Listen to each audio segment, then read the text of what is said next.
Welcome to YouTube channel Came to Fame, and in today's video we are going to discuss the very specific examples of aromatic compounds.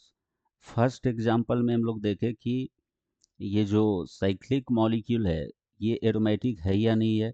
तो ring में पहले से दो pi bond है conjugation में, और nitrogen atom पे lone pair present है। तो इसमें अगर हम देखें कि total number of delocalized electron कितना होगा, तो ये हो जाएगा हमारा 6 पाई इलेक्ट्रॉन सिस्टम, और यह 4n+2 पाई रूल को फॉलो कर रहा है। इसमें नाइट्रोजन का जो लोन पेयर है वो रिंग में डीलोकेलाइज्ड फॉर्म में प्रेजेंट है। Therefore this compound is aromatic.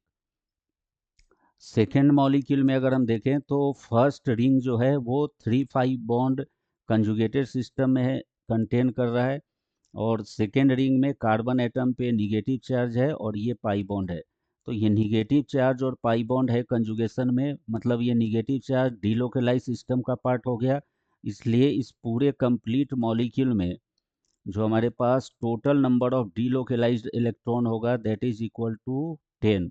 ये हो गया हमारा 10 पाई इलेक्ट्रॉन सिस्टम, और ये भी 4n+2 रूल को फॉलो कर रहा है। इसमें अगर हम n का वैल्यू 2 पुट करें तो जो total number of delocalized electron मिलेगा that will come equal to 10।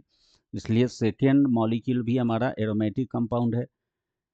अगर हम थर्ड मॉलिक्यूल की बात करें तो ये रिंग में पहले से 5 पाई बॉन्ड प्रेजेंट है, और ये पाई बॉन्ड है कंजुगेशन में।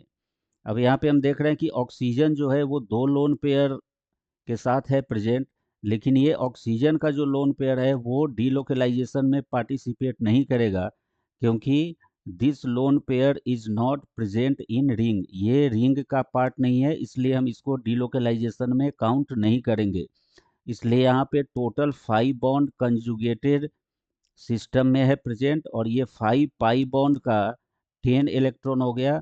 तो हमारे पास ये यहाँ पे टोटल डीलोकेलाइज्ड इलेक्ट्रॉन हो गया 10, और ये भी हो गया हमारा 10 पाई इलेक्ट्रॉन सिस्टम, और ये 4n+2 रूल को फॉलो कर रहा है। Therefore third compound is also aromatic. Fourth compound में रिंग जो है वो 5 पाई बॉन्ड कंटेन कर रहा है, और ये जो पाई बॉन्ड है ये कंजुगेशन में है प्रेजेंट। तो total number of delocalized electron यहाँ पर भी हो जाएगा 10 पाई, और ये 4n+2 रूल को फॉलो कर रहा है, इसलिए ये मॉलिक्यूल भी होगा हमारा एरोमेटिक। फिफ्थ मॉलिक्यूल में अगर हम देखें तो यहाँ पे 4 रिंग प्रेजेंट है, और जो total number of pi bond है वो है 7, और ये कंजुगेशन में प्रेजेंट है, इसलिए टोटल डीलोकेलाइज्ड इलेक्ट्रॉन हो गया यहाँ पे 14। ये हो गया हमारा 14 पाई इलेक्ट्रॉन सिस्टम।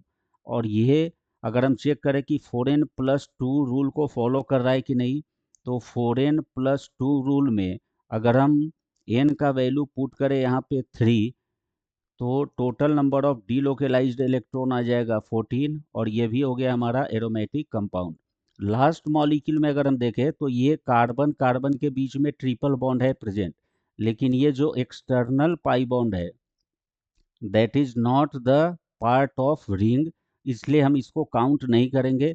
और इस मॉलिक्यूल में जो टोटल डीलोकेलाइज्ड पाई बॉन्ड है वो है 3, और total number of delocalised pi electron हो गया 6। मतलब ये हो गया हमारा 6 पाई इलेक्ट्रॉन सिस्टम, और ये भी फॉलो कर रहा है 4n+2 रूल को। इसलिए ये जो बेंजाइन मॉलिक्यूल है ये भी एरोमेटिक कैरेक्टर अपने साथ रख रहा है। तो आपको अगर कोई डाउट हो तो कमेंट बॉक्स में रख सकते हैं, और हम आगे के वीडियो में फर्दर एग्जाम्पल के साथ आएंगे, examples of anti aromatic compound, examples of non aromatic compound. तो इस तरह से हम देख रहे हैं कि हमारे पास टोटल वीडियोस में number of examples for aromatic, anti aromatic and non aromatic compound बहुत सारा आ गया, और इसके बेसिस पे हम जो नीट और जेई का जो भी एग्जाम्पल होगा एरोमेटिसिटी से रिलेटेड, उससे हम अच्छे तरह से सॉल्व कर सकते हैं। तो इसके थ्रू जाइए, आप इसको ज़्यादा से ज़्यादा शेयर कीजिए, और एक कंप्लीट और कंक्रीट जो बोलते हैं कंसेप्ट वो आपके पास है, और हम फर्दर वीडियो में और ज़्यादा एग्जाम्पल और प्रीवियस ईयर क्वेश्चन के साथ प्रेजेंट होंगे। Thank you.